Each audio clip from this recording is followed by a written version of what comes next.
Posibleng kasuhan ng falsification of public documents si dating presidential spokesperson Atty. Harry Roque ayon sa Bureau of Immigration.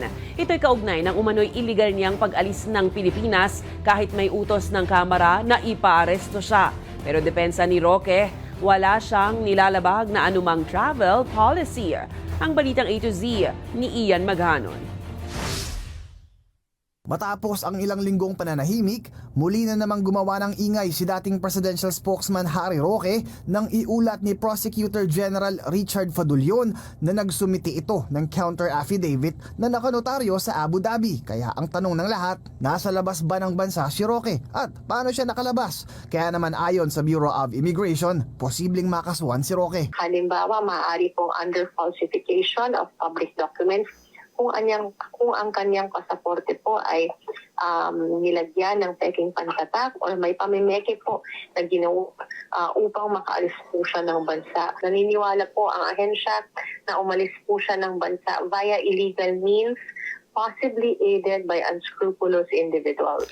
Ipinapaaresto pa naman ng Kamara si Roque matapos bigong magsumite ng mga dokumento ukol sa biglaang paglago ng kanyang mga ari-arian. Pero giit ni Roque, wala po akong hold departure order, no?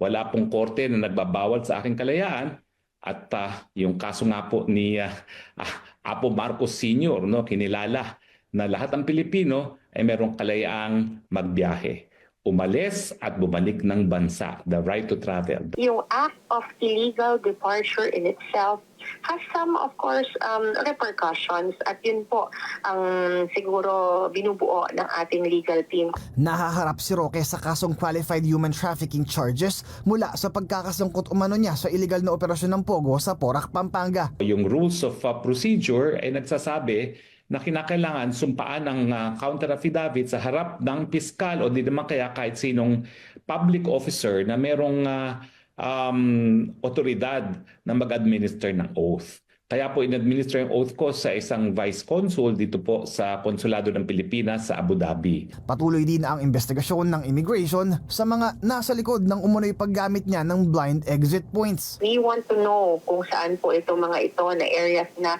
inaabuso ng mga ganito pong individual, o whether it be a private airstrip or a private resort o baybay dagat, kung ano man po ang dinaanan na pribadong area. Huling naitala si Roque na bumalik sa Pilipinas noong Hulyo mula Los Angeles, California sa USA. Para sa Balitang A to Z, Ian Maghanon.